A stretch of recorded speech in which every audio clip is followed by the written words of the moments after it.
Hello students, welcome to PW Only IAS. I guess you are doing very well. A very good evening to all of you. Let's start with the topic of marriage, and briefly we should just analyze what is the syllabus of socio-cultural anthropology, what we're going to start, and then we will definitely start with the topic of marriage. So a very good evening to all of you. Good evening Ronnie, good evening Abhishek, good evening Karthik, Vishakha, Jeet, Arpit. Very good evening to all of you. I guess all of you are doing well. Just let me know if I am clearly visible and audible to you. I guess, is the color fine? Am I clearly visible and audible to you? Good evening Nikhil, Danish, good evening Rahul, good evening Achal, everybody a very good evening. I guess you're all doing well. Great. So yesterday when we had the first lecture, you would have seen that I gave you a brief idea what the things are and how we're going to go about it, right? In today's lecture, we are picking up the section of socio-cultural anthropology, right? We are picking up the section of socio-cultural anthropology. I'm going to tell you what the socio-cultural anthropology syllabus is, and then we will begin it. Clear? So hopefully all of you are excited. Before we begin with the lecture, I want every single individual in the comment box to write I will do it. That is again one of the things that we all remember is very important to give us the जोश, ताकि हम अच्छी तरह से prepare कर सकें. तो जोश होना बहुत ज़रूरी है. सबके सब फटाफट अपने कमेंट बॉक्स में लिखिए. जो ऑनलाइन अटेंड कर रहा है नो काफ़ी रिकॉर्डेड फॉर्म में देखते हैं, और जो अटेंड कर रहा है लाइव फटाफट सब लिखो आई विल डू इट, ताकि हम फटाफट इसको आगे बढ़ें. इसमें चलिए लिखिए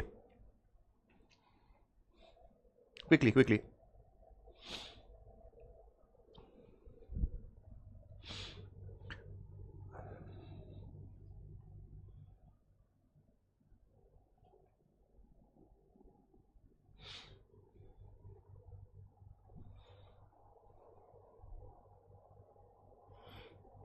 Okay. Chaliye.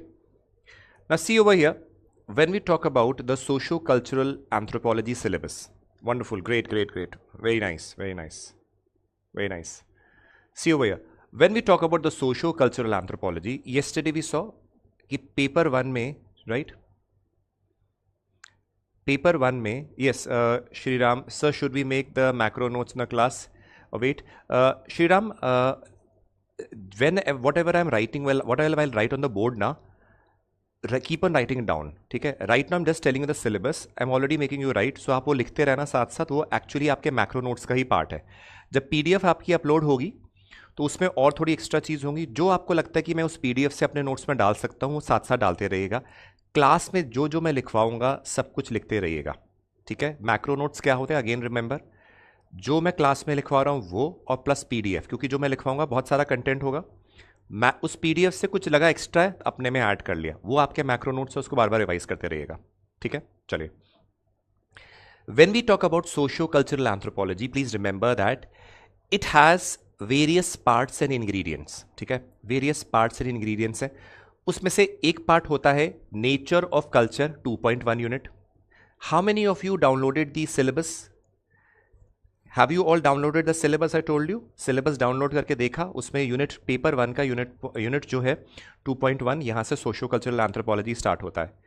2.1 में आता है नेचर ऑफ कल्चर, किस तरीके से करना है. Right.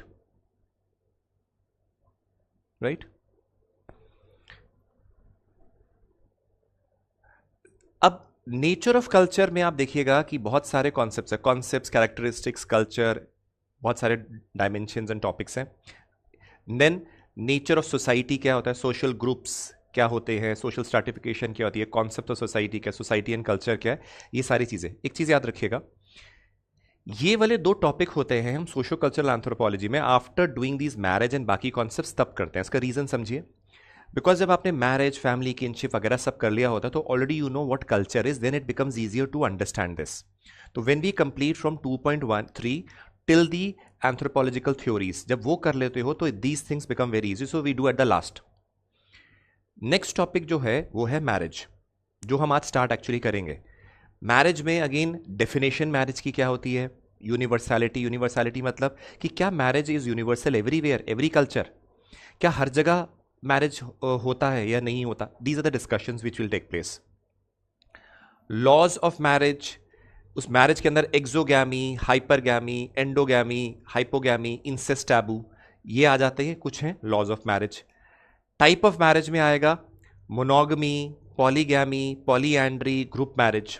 Then functions of marriage क्या होते हैं, मैरिज के क्या क्या फंक्शंस होते हैं, ठीक है. देन वी से मैरिज रेगुलेशन, प्रेफरेंशियल, प्रिस्क्रिप्टिव, प्रोस्क्रिप्टिव, और मैरिज पेमेंट्स. मैरिज पेमेंट्स यहाँ पे कि मैरिज के दौरान we realise that lot of payments aspect come in, let us say dowry, bride price. और ये तो सिर्फ you will see over here only 2 things are written. In actuality we will be doing at least 5 to 6 types, ताकि हम comprehensively समझ सकें. इसके बाद आता है similarly topic of family. Family में फैमिली कैसी है, क्या टाइप्स ऑफ फैमिलीज होती हैं, किस क्लासिफिकेशन हो गया, अर्बनाइजेशन, इंडस्ट्रियलाइजेशन और फेमिनिज्म का फैमिली में क्या इम्पैक्ट हुआ है. किनशिप का बेसिकली मतलब होता है कि रिश्तेदारी. In a way you can be related to a person through either blood relation और through in the means of let us say marriage alliance. Late us से अगर आप किसी का एग्जाम्पल लोगे, कोई व्यक्ति अपने पेरेंट्स से, फादर मदर से कैसे एसोसिएटेड है, through blood relation. That means वो रिलेटेड है to, the person is related to his father and mother through blood. On the other hand that person marries a girl, तो वो उस लड़की से कैसे रिलेटेड है, थ्रू अ मैरिज अलायंस, वो भी रिश्तेदार है. तो kinship basically covers those relationships which are basically due to blood relations और about outcome of blood relations और थ्रू अ मैरिज अलायंस. तो इसमें हम बहुत सारे तरीके, डिसेंट होता है, कैसे आप लीनिएज ट्रेस करते हो, उसकी क्लासिफिकेशन वगैरह पढ़ते हैं किनशिप के टॉपिक में. Then economic organisation. अब आप कल्चर पढ़ रहे हो तो आप अच्छी तरह से जानते हो कि इकोनॉमिक ऑर्गेनाइजेशन मतलब सोसाइटी में economic is an important ingredient. Economic interactions होता है, किस किस तरीके से होते हैं, क्या इकोनॉमिक ऑर्गेनाइजेशन होता है, क्या इकोनॉमिक सिस्टम होता है, इन सब चीज़ों को हम यहाँ पढ़ते हैं. पॉलिटिकल ऑर्गेनाइजेशन अगेंस्ट कल्चर का एक पार्ट होता है कि पॉलिटिकली आप कैसे ऑर्गेनाइज हो रखे हैं. आप देखते हो ना कि बहुत सारे कॉन्सेप्ट आते हैं, band, tribe, chiefdom, kingdom, state. Power क्या होती है, अथॉरिटी क्या होती है, लेजिटिमेसी क्या होती है, सोशल कंट्रोल, लॉ क्या होता है. जैसे for example you know that हम लोगों के ऊपर एक मतलब यू सी की वेरियस लॉज हैं जो parliament and state legislature pass करते हैं. That is one thing. But you realise that tribal societies जो हैं वो जरूरी नहीं कि सारे कानून जो पार्लियामेंट ने पास करे होते हैं उन पे लागू हों. Not necessary. They have their own tribal laws also. That means how they are going to carry on their lives.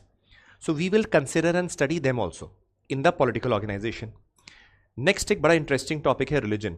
इस रिलीजन के टॉपिक में हम लोग काफ़ी चीज़ें पढ़ेंगे कि रिलीजन क्या होता है, उसकी अप्रोचेस की स्टडी क्या होती हैं, सीक्रेट प्रोफेन क्या होता है, मिथ क्या होता है, रिचुअल क्या होता है, मैजिक क्या होता है, साइंस क्या होता है, रिलीजन पे डिफरेंस. जादू टोना, ब्लैक मैजिक भी पढ़ेंगे इसमें. मतलब मैं जादू टोना करूंगा नहीं, मुझे आता नहीं है, यहाँ पे बताएंगे कि वो होता क्या है from a descriptive point of view.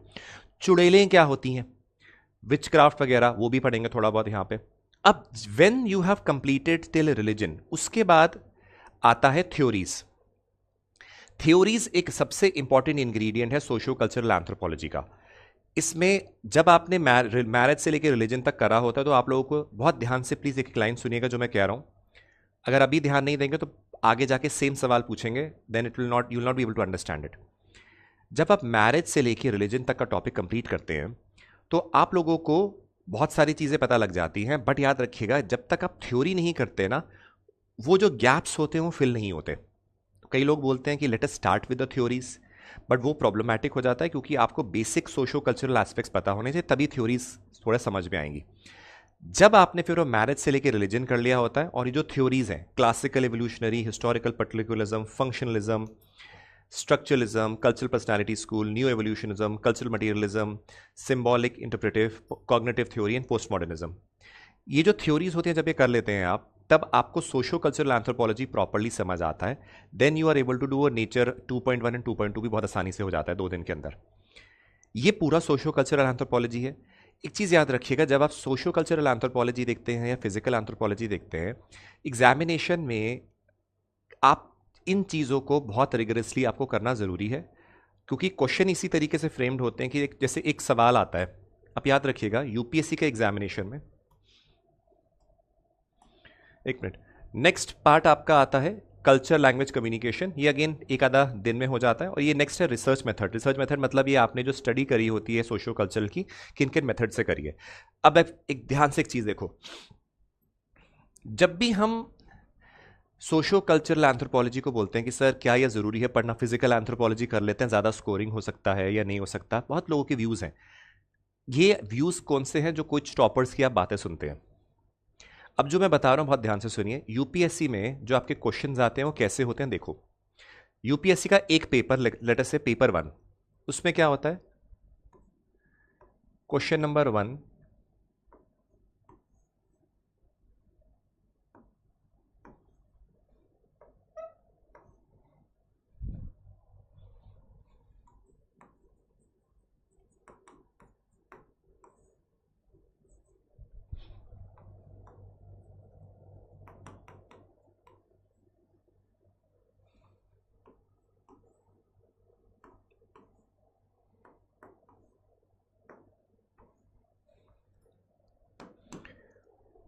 UPSC में, बहुत ध्यान से सुनिएगा तभी आपको क्लियर होगा, क्योंकि कई बच्चे क्या करते हैं, कुछ टॉपर्स की बातें सुन ली और वो सोचते हैं कि बस यही है, कोई और हमें क्या सिखाएगा। अगर आप इस व्यू से हो तो आप गलत जगह होगे, इसलिए बहुत ध्यान से सुनिए, अंडरस्टैंड इट वेल। होता यह है कि यूपीएससी के पेपर में, चाहे पेपर 1 हो पेपर 2 हो, दोनों में सेम चीज है, यू गेट दीज 8 क्वेश्चंस, ठीक है। आउट ऑफ दीज 8 क्वेश्चंस जो क्वेश्चन नंबर 1 होता है और क्वेश्चन नंबर 5 होता है, ये कंपलसरी होता है, कंपलसरी है। इसमें 5 क्वेश्चंस होते हैं, 1 2 3 4 5, इसमें भी 1 2 3 4 5। ये सारे क्वेश्चंस जो 5 है, यानी कि 5 questions into 10 marks, this is 50 marks. This is also 1 question 10 number का, यानी कि 50 मार्क्स। बहुत ध्यान से सुनिएगा, यानी कि ये जो क्वेश्चन 1 और 5 है आपको अटेम्प्ट करना ही करना है, कंपलसरी है। Everybody has to attempt these 10 questions out of the 2 sections. अब चॉइस क्या है, अब समझिए, ध्यान से समझिएगा, समझ में आ गया एवरीबडी टिल हियर? ये सारे क्वेश्चंस हैं इसमें और इस सेक्शन बी में है।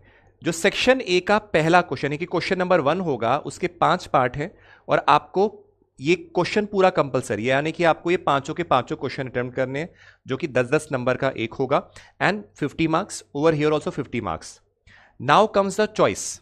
नाउ प्लीज अंडरस्टैंड, ये जो बाकी क्वेश्चन है इसमें अरेंजमेंट कैसे होता है क्वेश्चन का, ये याद रखो, ध्यान से सुनो, सब में सिमिलर होता है। इसमें एक क्वेश्चन 15 नंबर का, दूसरा क्वेश्चन 15 नंबर का और तीसरा क्वेश्चन 20 नंबर का होता है, यानी कि बाकी सब में भी ऐसे ही है, 15 15 20, 15 15 20।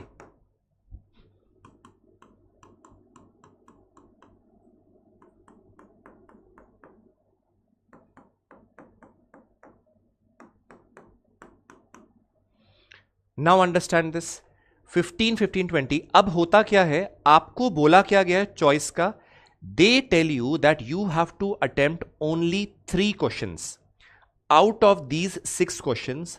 आपको सिर्फ 3 क्वेश्चन अटेम्प्ट करने हैं, बट प्रोवाइडेड कि आप हर सेक्शन से एटलीस्ट एक पिक करिए। अब देखो, ये है कौन सा, चॉइस, यानी कि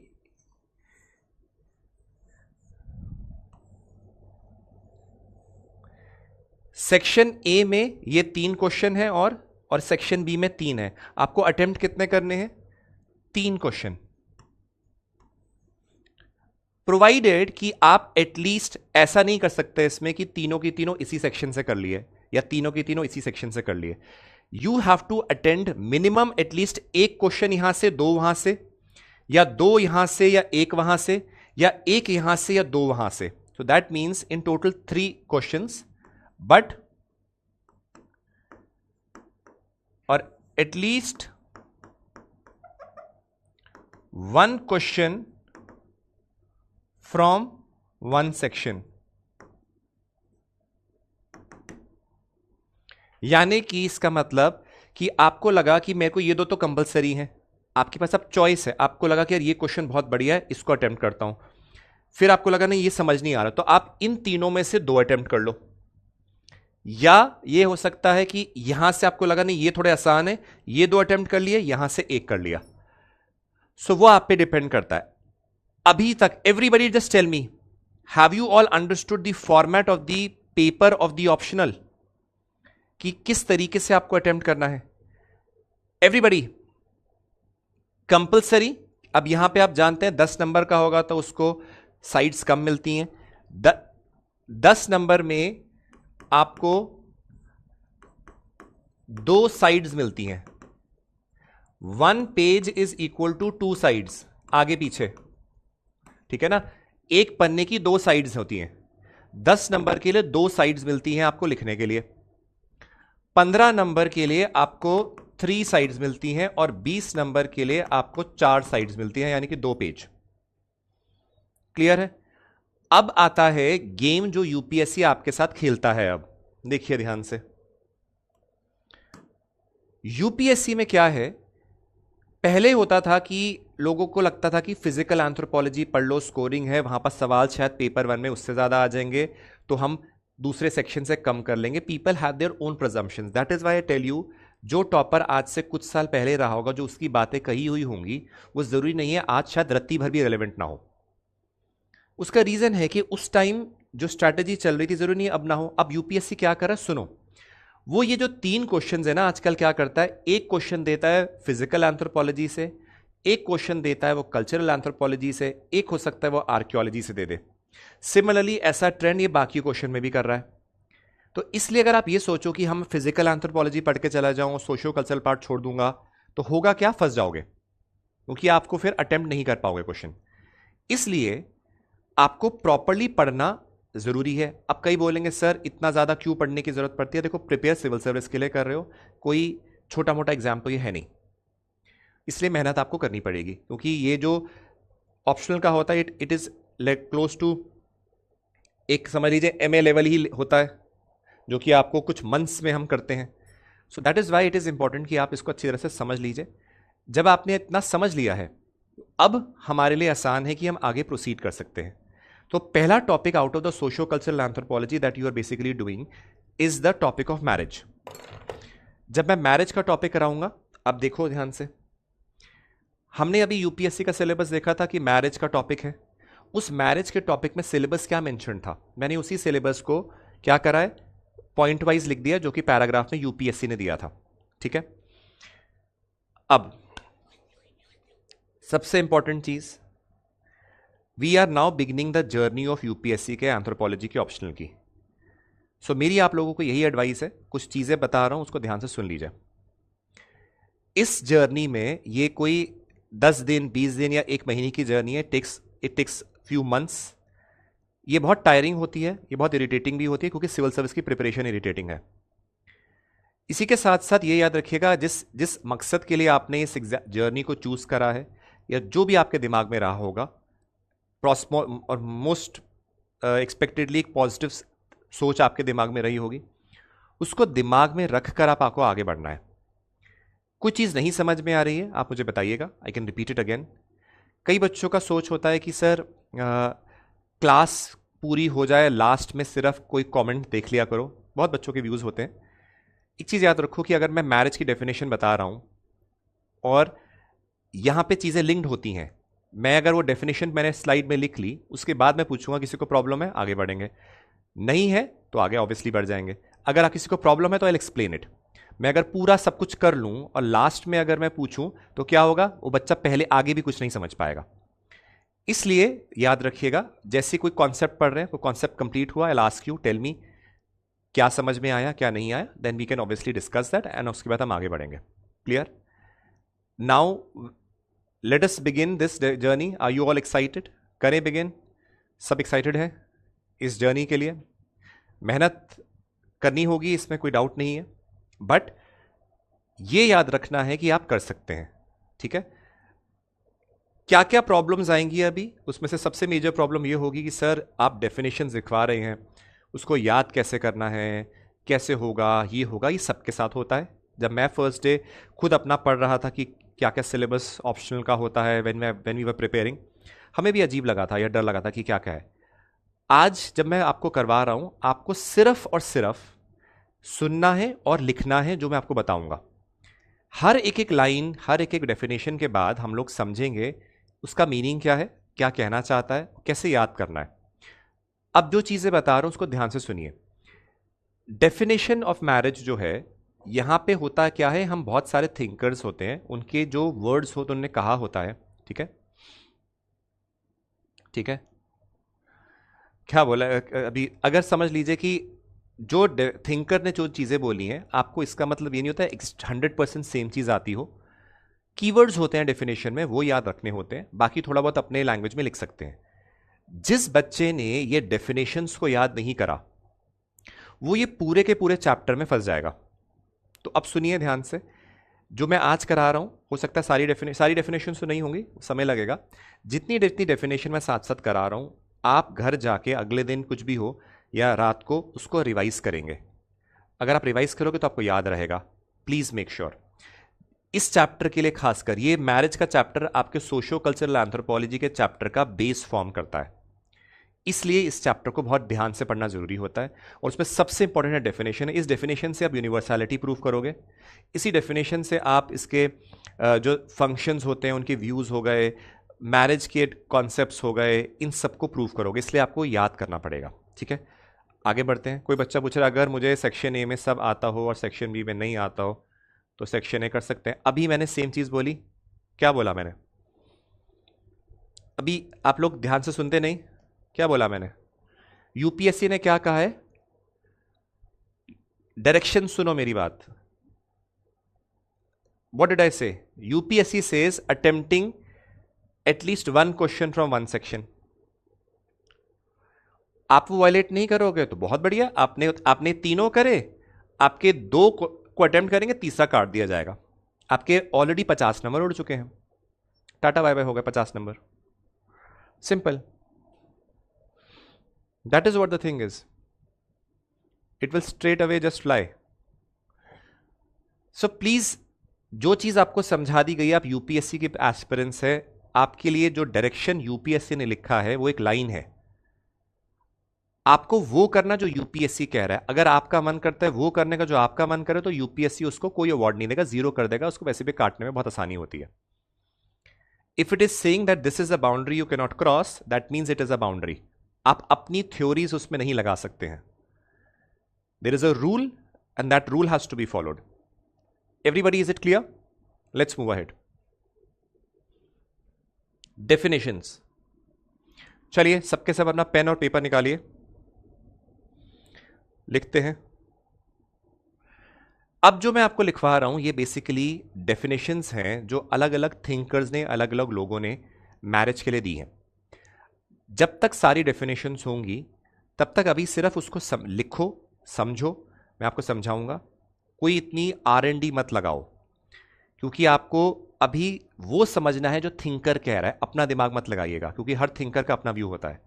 let's see.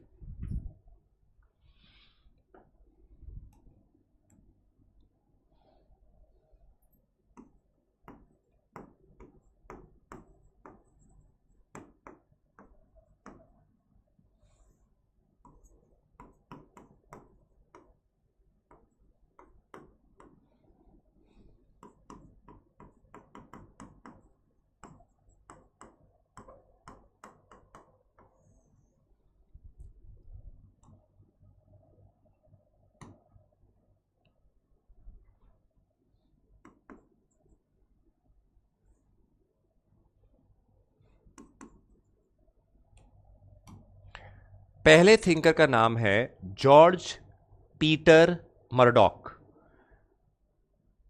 GEORGEPETERMURDOCK, Murdock, George Peter Murdock या जीपी मर्डॉक भी बोलते हैं इसको। इन्होंने अपनी डेफिनेशन अपनी किताब में दी है, वो देख लीजिए। In social structure, in social structure 1949,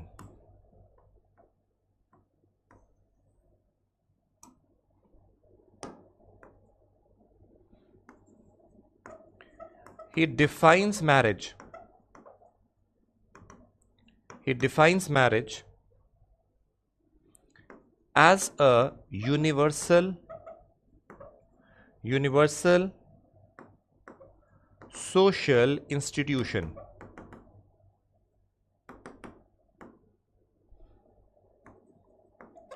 that involves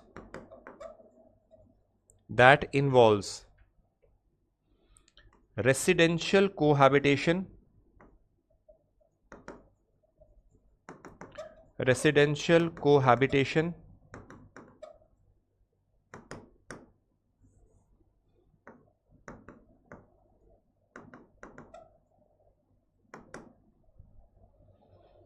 and economic cooperation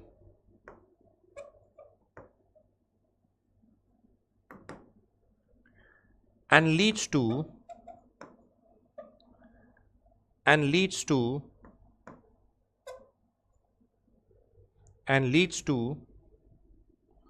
the formation of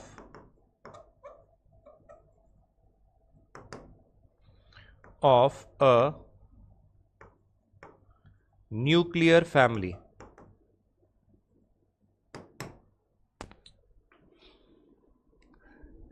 Please write it on the board what I've written.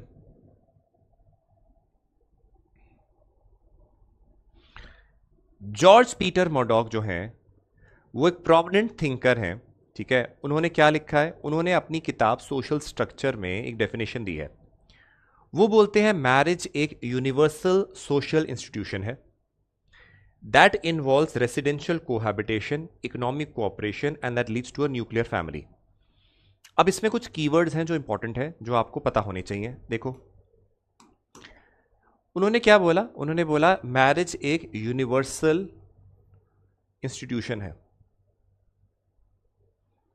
ठीक है, जिसमें क्या होता है residential cohabitation. Universal social institution, universal मतलब हर जगह प्रेजेंट होने वाला institution according to GP Murdock. Again repeating, जो थिंकर्स बातें कर रहे हैं यहां पे हम लोगों को यह बहस नहीं करनी कि वो सही है या गलत है, हमें यह देखना है कि वो क्या कह रहा है। First understanding that is more important.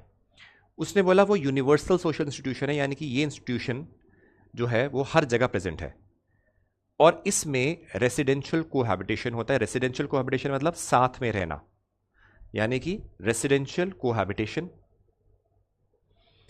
And economic cooperation, यानी कि जो लोग वो हैं जिनकी शादी हो रही है वो इकोनॉमिकली एक दूसरे के साथ कोऑपरेट कर रहे हैं, मदद कर रहे हैं, सहायता कर रहे हैं। साथ ही साथ इसकी वजह से न्यूक्लियर फैमिली फॉर्म हो रही है, ये कह रहे हैं जीपी मर्डॉक। तो डू यू रियलाइज कि यहां पे ये कुछ कीवर्ड्स हैं, क्या है? Universal social institution, residential cohabitation,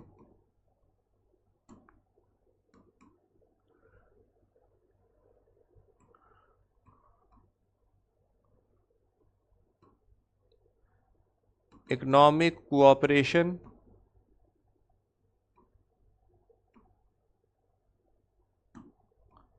and nuclear family.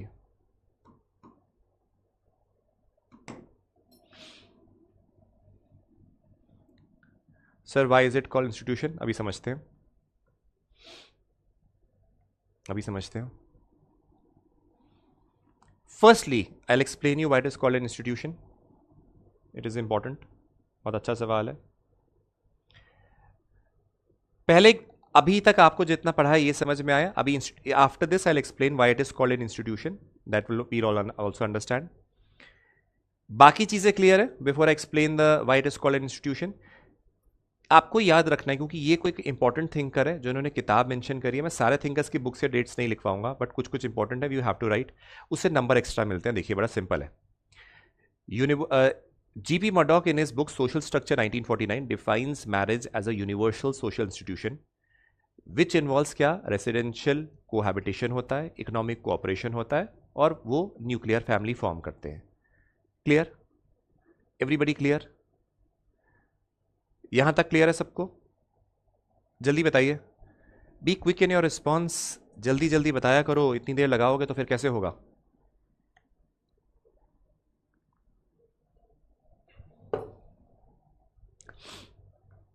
अब देखो, लेट अस अंडरस्टैंड, इंस्टीट्यूशन का शब्द आया यहां पे। इंस्टीट्यूशन का शब्द बड़ा ही इंटरेस्टिंग है, क्योंकि अभी हम सोशल इंस्टीट्यूशंस के चैप्टर में तो नहीं गए हैं, ठीक है ना। 2.1 2.2 में ये सब चीज़ें पढ़ेंगे, बट उससे पहले अगर मैं लेमन टर्म्स में आपको ये बताऊं कि यहाँ पे इंस्टीट्यूशन का शब्द क्यों आया है, क्योंकि एक बच्चे ने पूछा है, तो मैं जो आपको बता रहा हूँ बहुत ध्यान से सुनिएगा और यू विल अंडरस्टैंड दैट। आशी ने पूछा है, देखो समझ लो आशी, आप PWOnly-IS के ऑफलाइन जो आपका सेंटर है आप उसमें गए हो, ठीक है। आप ऑफलाइन सेंटर में जब जाते हो वहां पे वो पूरा का पूरा एक इंस्टीट्यूट है, ठीक है। उस इंस्टीट्यूट के अंदर आप देखोगे जब आप एंटर, क्योंकि इंस्टीट्यूशन है, यानी कि अब इंस्टीट्यूशन में क्या होगा, उसमें आपकी कुछ क्लासरूम्स हैं, यहां भी क्लासरूम्स हैं, राइट। उन क्लासरूम्स के साथ साथ आप देखोगे वहां पे कुछ ऑफिसेज भी होंगे, राइट, बाकी ऑफिस के पार्ट भी होंगे। उस ऑफिस के अंदर आप लोग देखोगे सेंटर हेड भी होंगे, सेंटर हेड का भी ऑफिस होगा,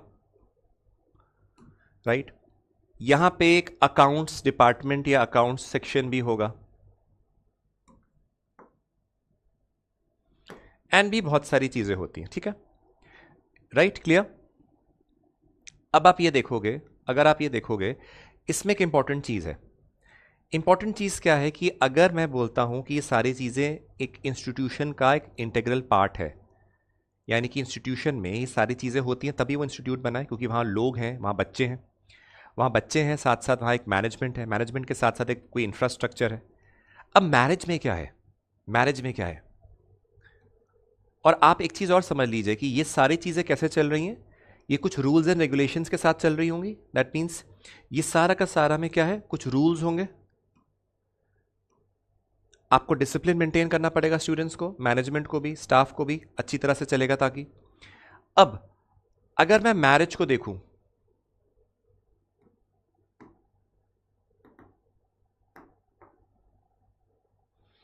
मैरिज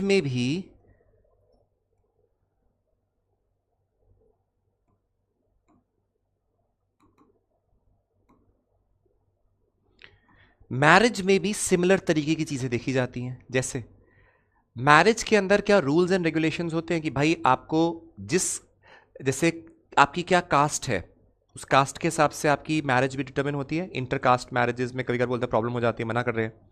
इंटर रिलीजियस मैरिजेस में लोग बोलते हैं नहीं नहीं करना, ये नहीं करना।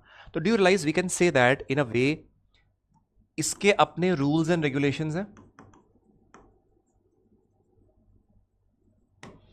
जैसे कि रूल्स एंड रेगुलेशंस एक इंस्टीट्यूट के अंदर होते हैं। क्लियर। अब मुझे एक बात बताओ, यहां पे जब आप पढ़ने आते हो तो आपको कोई फीस देनी पड़ी होगी, ये कोर्स सब्सक्राइब करने के लिए आपने फीस दी। उसी तरीके से यानी कि कुछ मनी, यानी कि एक अकाउंट सेक्शन है, इसमें मनी या कुछ पेमेंट करा होगा।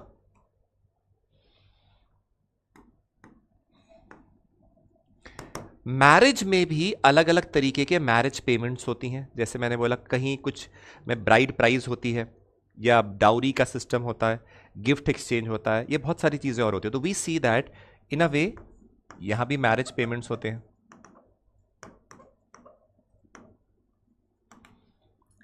अब आपने देखा कि इंस्टीट्यूट के अंदर लोग होते हैं, राइट, बच्चे आते हैं, पढ़ रहे होते हैं। शादी में क्या होता है, लोग आते हैं, that means people are also there in your celebration, yes और नो।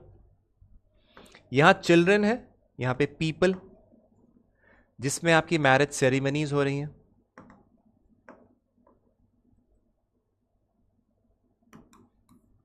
यस और नो, हो रहा है या नहीं हो रहा है? इसी तरीके से आप अगर सब कुछ देखोगे यहां पे सेंटर हेड है। सेंटर हेड कौन होता है, जो आपकी सारे के सारे जो रेगुलेशन है इस इंस्टीट्यूट के अंदर मैनेज कर रहा है। On the other hand marriage में कौन होते हैं? आपके एल्डरली होते हैं जो उस मैरिज को देखते हैं। साथ ही साथ आप देखोगे कि जो यहाँ पे अगर कोई पंडित, जैसे यहाँ पे जो आपकी मैरिज है वहाँ पंडित जी भी हो सकते हैं जो देख रहे हैं कि सेरेमनीज कैसे चल रही है मैरिज की, और जो पेरेंट्स वगैरह हैं, जो हेड हैं फैमिलीज के, वो डिसाइड करें कि शादी किसके साथ हो रही है। तो यानी कि यहां पे हेड, सेंटर हेड जो है डिसाइड कर रहा है पॉलिसीज को। यहां पे क्या है? Head of the families decide कर रही है भाई शादियां किससे हो रही हैं, अगर मैं ट्रेडिशनल पॉइंट ऑफ व्यू से देखूं तो ये चीज। तो अब मुझे एक बात बताओ, ऐसा नहीं लग रहा कि मैरिज का जो सिस्टम है वो ऐसे काम कर रहा है जैसे कि इंस्टीट्यूशन है? इस वजह से सिमिलरली फैमिली भी हो गया, किनशिप भी हो गया, उसकी फंक्शनिंग एंड वर्किंग जो है वो ऐसे लगता है जैसे इंस्टीट्यूशन अपने आप में एक सिस्टमैटिक अरेंजमेंट है। इस वजह से मैरिज को भी एक इंस्टीट्यूशन की तरह बोला जाता है कि उसकी फंक्शनिंग एक सिस्टमैटिक तरीके से है, जैसे कोई इंस्टीट्यूट रन कर रहा होता है, या कोई एसोसिएशन या कोई इंस्टीट्यूशन एक है वो प्रॉपर रन हो रहा होता है सिस्टमैटिक तरीके से, वैसी मैरिज भी है। That is why marriage can be known as an institution. Economic cooperation किसी ने पूछा है? ऑब्वियसली शादी हो रही है तो क्या लड़का लड़की की सैलरी आ रही है, दोनों कोऑपरेट कर रहे हैं, दोनों शायद कुछ एसेट्स खरीद रहे हैं, कुछ आगे बिल्ड कर रहे हैं। सिंपल है, तो अंग्रेजी का शब्द है, इसमें तो कोई प्रॉब्लम होनी नहीं चाहिए। Very simple English. Economic cooperation मतलब आप लोग क्या करना है कि आपको एक दूसरे के साथ कोई भी जो आपकी एसेट्स वगैरह है उसको शेयर करना है, आगे बांटना है, या साथ में कोऑपरेट करना है, वो चीजें होती है। Is it clear with everybody? Any problem in this now? I guess it is clear. चलिए,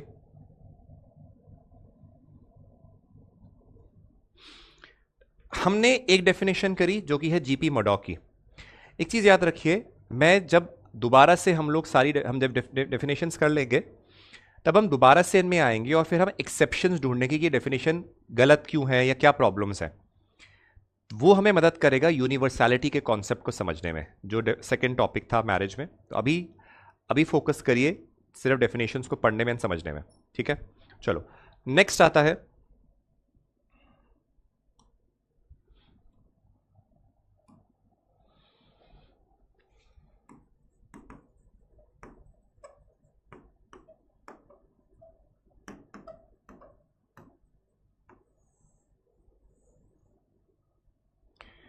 Edward western, sorry,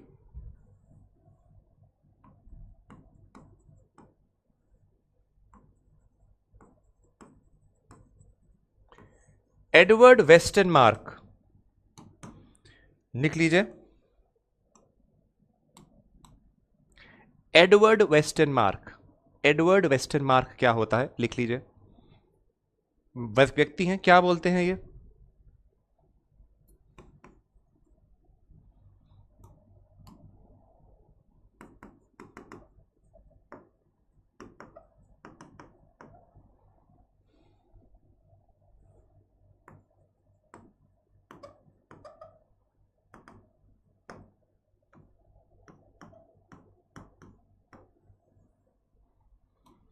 in history of human marriage, in history of human marriage, ये उनकी किताब का नाम है जिसमें उन्होंने लिखा है in history of human marriage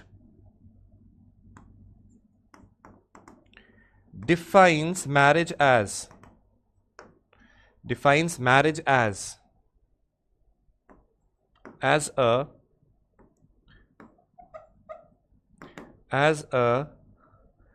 relation, as a relation of one or more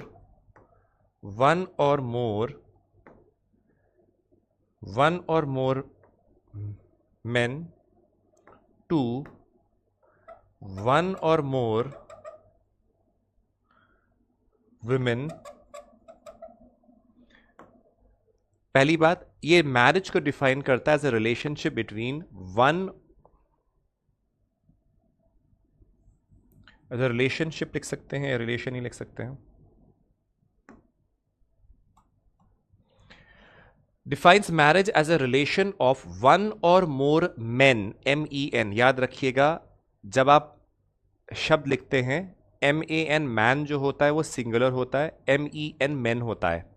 there is no word such as mens, वो गलत अंग्रेजी होती है। MEN ऑटोमेटिकली प्लूरल होता है। सिमिलरली वुमेन होता है या विमेन होता है, जब विमेन आ जाता है तो वो प्लूरल होता है. सो इसमें क्या लिखा है? Relationship of one or more main to one or more women.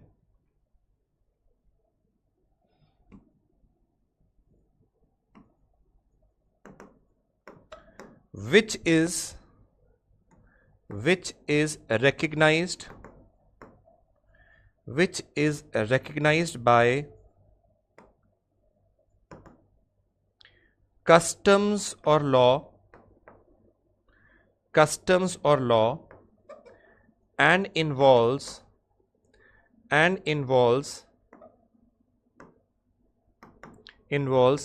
certain rights and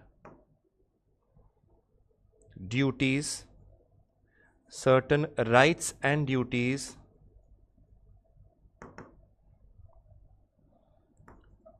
both in case of parties entering the union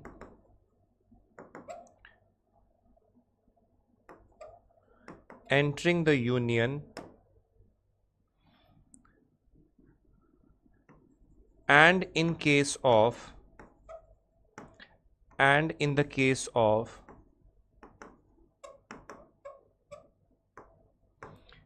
of children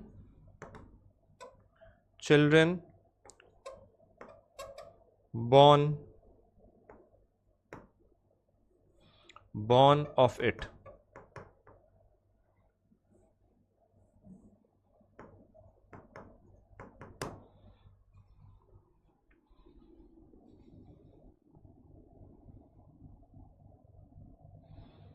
देखिए, Edward Westermarck again a famous anthropologist, ये कहते हैं, देखिए क्या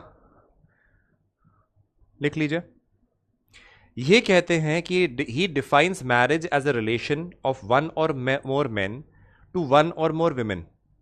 ठीक है, in which is recognised by customs and law, यानी कि जो ये रिलेशनशिप एक से ज्यादा आदमी का एक या एक से ज्यादा औरत के साथ है, और जो कि रिकग्नाइज हो रहा है, who is recognising, which is recognised by the customs और लॉ. ठीक है, एंड इन्वॉल्व्स, ये इन्वॉल्व करता है कुछ राइट्स एंड ड्यूटीज, उन लोगों की राइट्स एंड ड्यूटीज जो इस यूनियन में आ रहे हैं, और उनकी राइट्स एंड ड्यूटीज जो बच्चे उन दोनों से पैदा होंगे. इसमें इंपॉर्टेंट क्या है? पहली चीज देखो,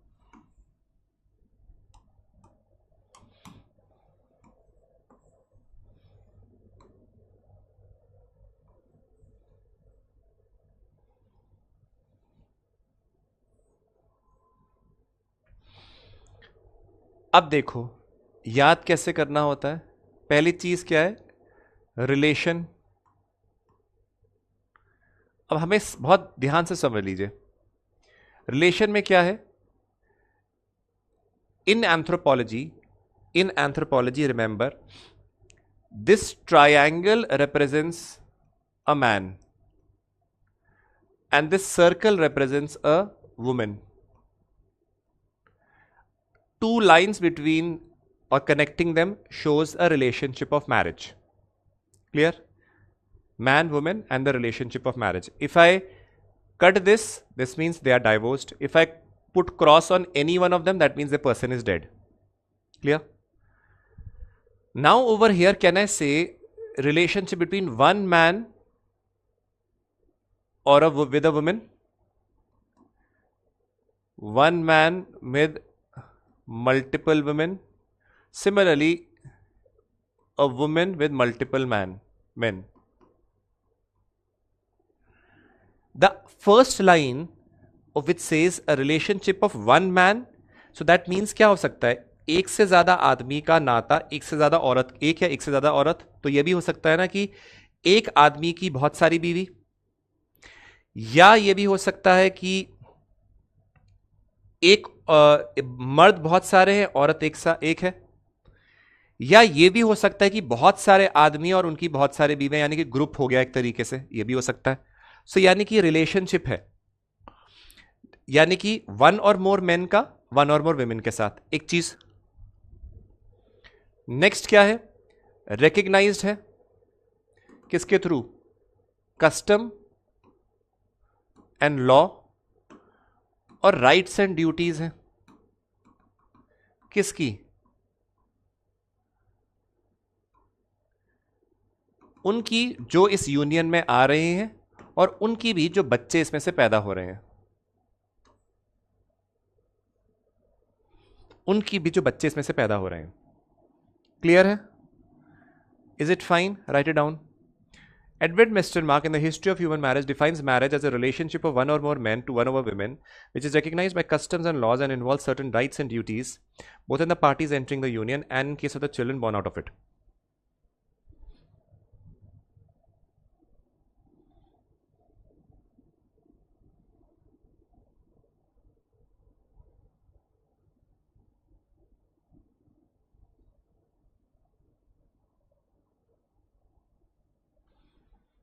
Clear? Simple? Next definition.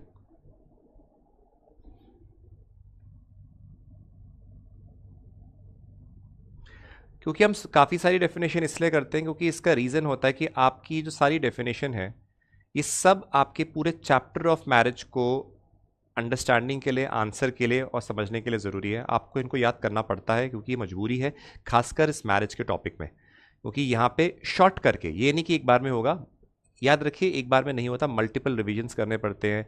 आप जब तक नैनो नोट्स में पहुँचते हैं तब जाके, या माइक्रो नोट्स में पहुँचते हैं तब जाके आपको थोड़ा अच्छी तरीके से याद होता है। अभी तो आप बार बार पढ़ो बस, ये इंपॉर्टेंट होता है। नेक्स्ट,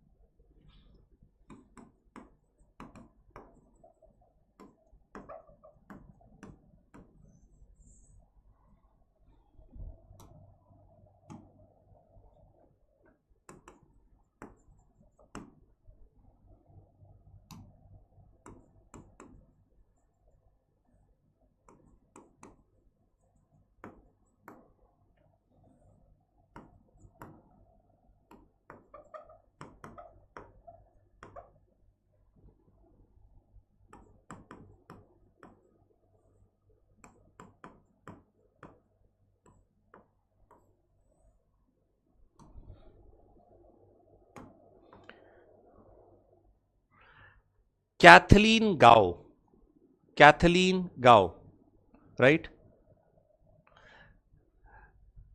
कैथलीन गाओ, एक बात बताओ प्रीतम, लॉ का मतलब क्या होता है? आप सिविल सर्विस की तैयारी कर रहे हो, लॉ क्या होता है? कानून होता है। कस्टम क्या होता है? रीति रिवाज होते हैं। How is it that you do not know what is law? सिर्फ मुझे एक बात बताइए, लॉ क्या होता है? कानून होता है। आप सिविल सर्विस की तैयारी कर रहे हैं क्या? कौन सी क्लास में हो? कस्टम क्या होता है? रीति रिवाज।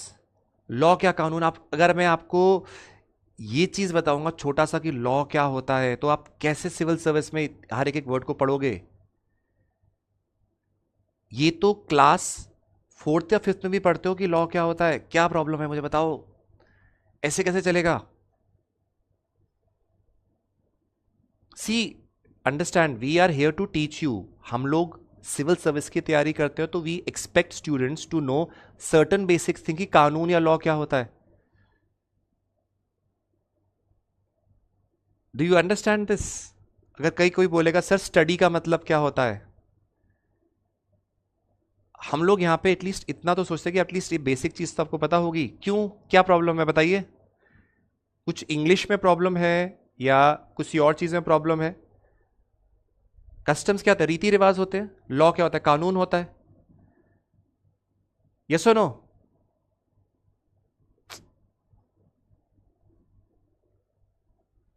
चलिए,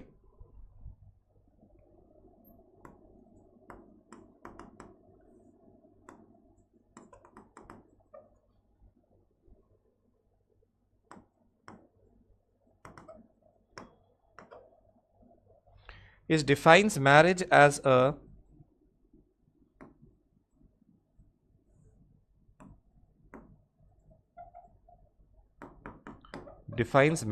a relationship established between a woman and one or more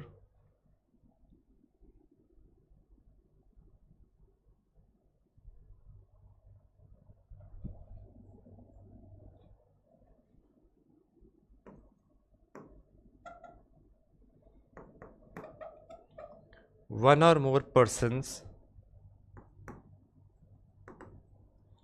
which provides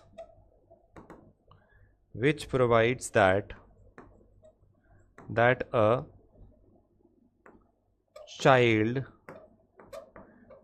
child born to a woman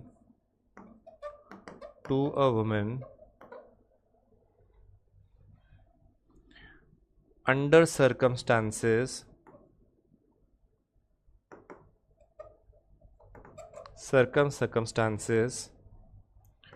not prohibited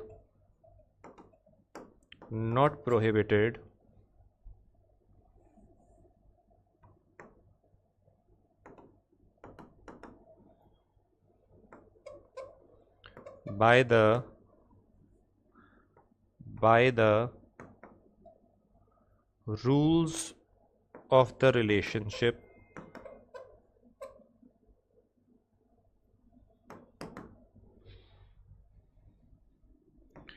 is accorded full birth status,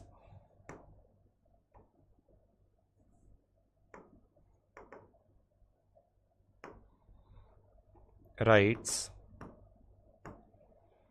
common to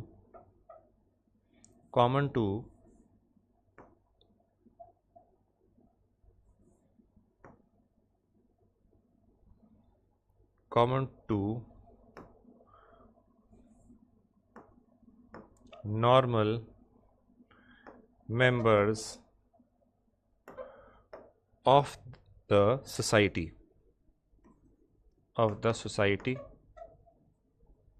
or social strata.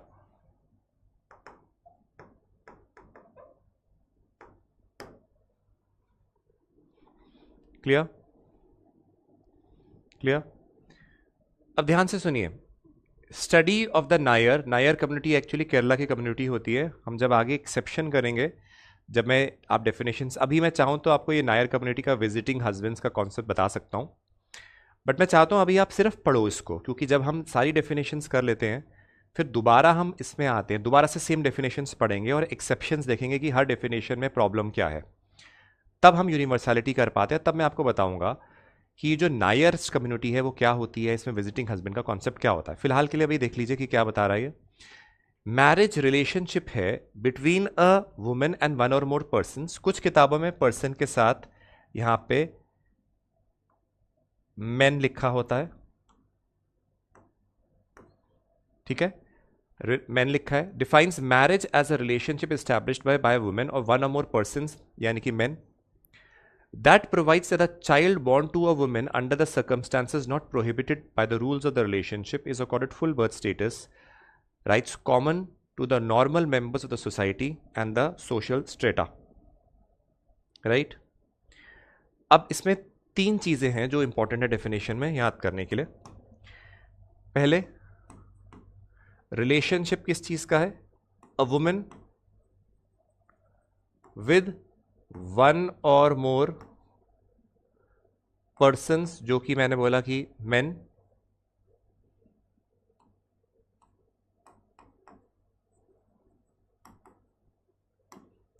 दूसरी चीज इसमें इंपॉर्टेंट है जो allowed by rules and full birth status.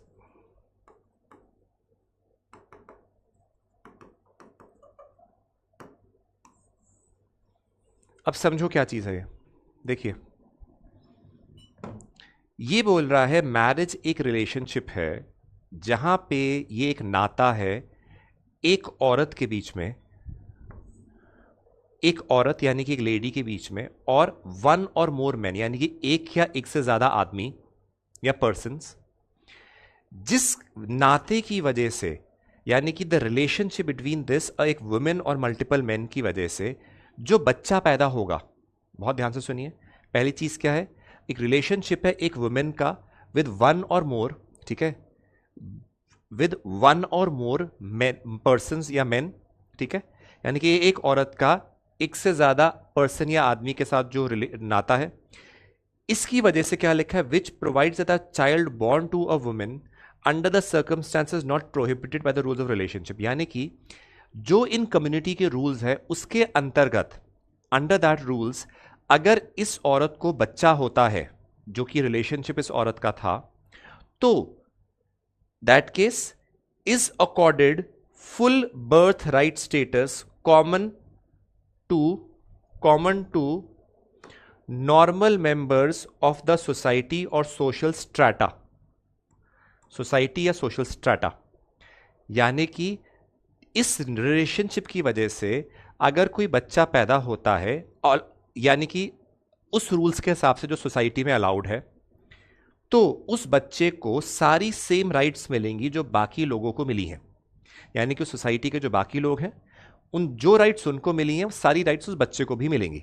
Again repeating, the study of the Nayars in 1959, Kathleen Gough marriage को यह define करती हैं कि वो एक रिलेशनशिप है जो इस्टेब्लिश होता है एक औरत के बीच में और उनके उस औरत के साथ एक या और आदमी या मर्द के साथ, जिस रिलेशनशिप की वजह से जो बच्चा पैदा होता है जो कि उन रूल्स के हिसाब से है जो सोसाइटी अलाउ करती है, तो उस बच्चे को फुल बर्थ स्टेटस या सारी राइट्स मिलेंगी जो उस सोसाइटी में है। यह है कैथलीन गाव की डेफिनेशन। Is it clear? जल्दी बताइए, is it clear? Quickly tell me.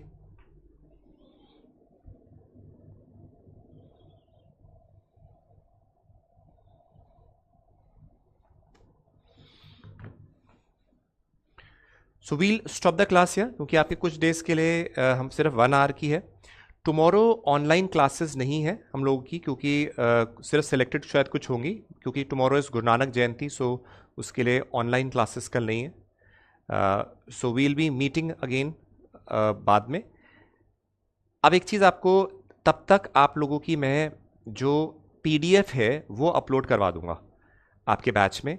Marriage का टॉपिक है, उस मैरिज के टॉपिक की आप PDF तब तक हल्का सा रीड करिएगा जब आप नेक्स्ट क्लास में आते हैं, और आपको एक ब्रीफ आइडिया लगेगा। अब आप प्लीज समझ लीजिए, जब तक ये मैरिज का टॉपिक हो रहा है आपको ये मत सोचो सर इतनी डेफिनेशंस है, कॉम्प्लेक्सिटी है, क्या है। जब तक डेफिनेशंस हो रही है सिर्फ अभी उसको पढ़ो और उसको समझो कि वो क्या कह रहा है, ठीक है। हल्का सा सोचा नहीं सर ये नहीं सर वो नहीं सर, चिंता मत करो, फर्स्ट क्लासेस हैं आपकी, सबको प्रॉब्लम होती है, इसलिए चिंता करने की बिल्कुल ज़रूरत नहीं है। जब हम इसको आगे बढ़ेंगे ऑटोमेटिकली आपका क्लैरिटी होती रहेगी।